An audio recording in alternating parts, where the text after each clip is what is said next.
নমস্কার বন্ধুরা, বিপাস কুকিং হাউসে সবাইকে স্বাগতম।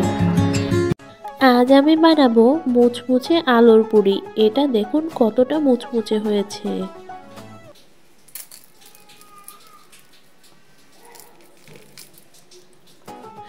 এটা কিন্তু খেতে অসম্ভব মজা হয়েছিল। আমার রেসিপিটি স্টেপ বাই স্টেপ ফলো করলে আপনারাও বাসায় এ ধরনের মুচমুচে আলুর পুরি বানিয়ে খেতে পারবেন। তাহলে চলুন রেসিপিটি শুরু করা যাক। প্রথমে আমি পুরির পুর তৈরি করার জন্য এখানে 4টে আলু সিদ্ধ করে নিয়েছি। এবার এটাকে ভালোভাবে মেখে নেব। দেখুন, এটা কিন্তু একেবারে চটকে মাখা যাবে না, এটা এভাবে একটু দলা দলা রাখতে হবে। একটু ভালোভাবে খেয়াল করে দেখুন, আমি কিন্তু এটাকে হালকা দলা দলা ভাবে মেখে নিচ্ছি।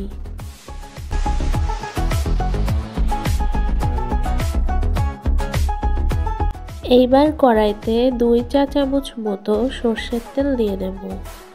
তেল গরম হয়ে গেছে, এর ভেতরে দিয়ে দেব একটা কুচি করে কাটা পেঁয়াজ আর 3-4টে কাঁচা ঝাল কুচি। এবার এটাকে ভালোভাবে নেড়ে চেড়ে ভেজে নেব।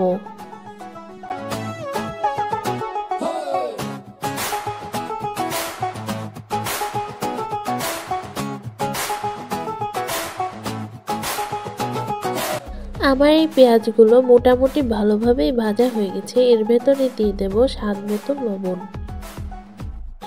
আর দিয়ে দেব পরিমাণ মতো হলুদ, আর দেব সামান্য একটু শুকনো লঙ্কার গুঁড়ো, আর দেব সামান্য একটু গরম মশলার গুঁড়ো। এইবার এই মশলাগুলো পেঁয়াজের সাথে ভালোভাবে মিশিয়ে নেব।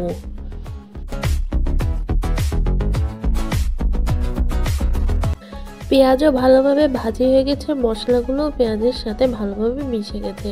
এইবার এর ভেতরে দিয়ে দেব সিদ্ধ করে রাখা আলু।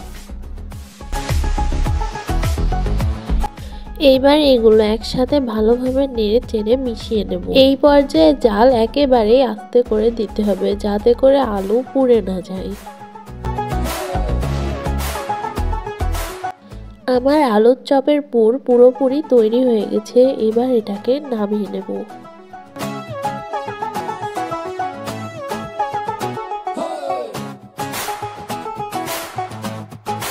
পুর কিছু সময়ের জন্য ঠান্ডা করতে রেখে দেব।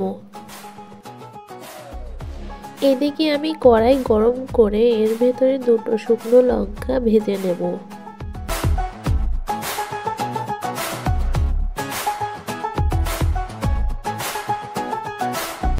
এইবার আলুর পুরের সাথে ওই 2টো শুকনো চাল ভালোভাবে মেখে নেব।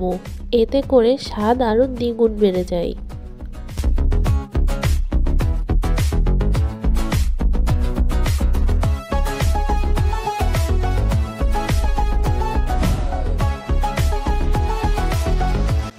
আলুর পুর মাখা শেষ। এইবার পুরি বানানোর জন্য এখানে আমি একটা গামলায় 1 কাপ ময়দা নিয়েছি। এইবার এর ভেতরে দিয়ে দেব স্বাদ মতো লবণ, আর দেব 1 টেবিল চামচ সয়াবিন তেল। এইবার তেল আর লবণ ময়দার সাথে ভালোভাবে মেখে নেব। এই কাজটা খুব ভালোভাবে করতে হবে, তাহলেই পুরি মচমচে হবে।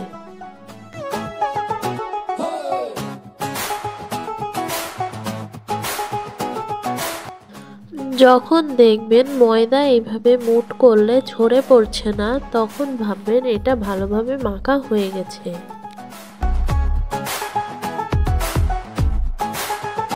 এইবার অল্প করে জল দিয়ে ডোটাকে ভালোভাবে মেখে নিতে হবে। এখানে বলার কিছু নেই, আপনারা দেখুন কিভাবে করতেছি।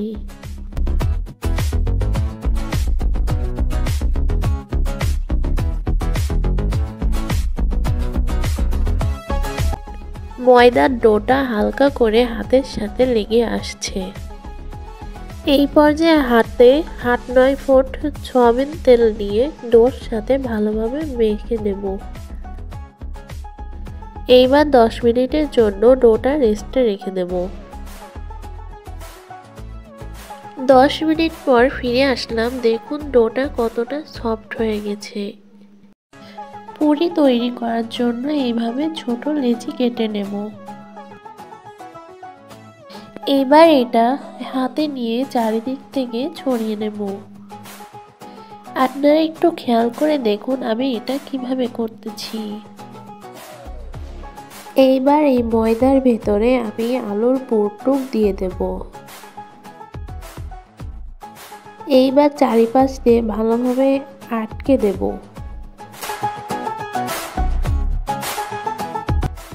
চারিপাশে ভালোভাবে আটকে দিয়ে এভাবে গোল করে নিয়ে হাতের তালু দিয়ে আস্তে করে চাপ দিয়ে এভাবে পুরি তৈরি করে নেব। একইভাবে সবগুলো পুরি আমি তৈরি করে নেব।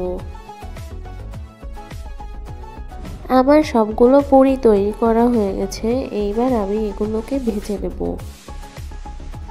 আমি একটা পুরি দেখিয়ে দিচ্ছি কতটা পুরো করে আমি তৈরি করে নিয়েছি। তেল ভালোভাবে গরম করে নিয়ে এর ভিতরে এক এক করে পুরিগুলো ছেড়ে দেব। পুরিগুলো তেলে ছাড়ার পরে গ্যাসের আঁচ একেবারে লো করে দেব, যাতে করে আস্তে আস্তে পুরিগুলো ভাজি হয়। সবগুলো পুরি ভালোভাবে এক পিঠ ভাজা হয়ে গেছে। এবার আমি আরেক পিঠ ভেজে নেব।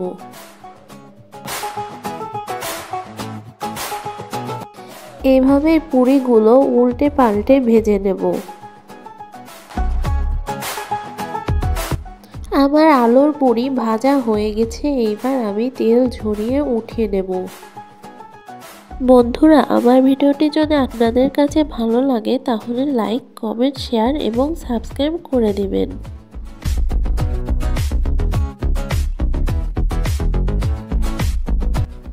আমার সবগুলো পুরি ভেজে নেওয়া হয়ে গেছে। এবার দেখুন এটা দেখতে কতটা সুন্দর লাগছে।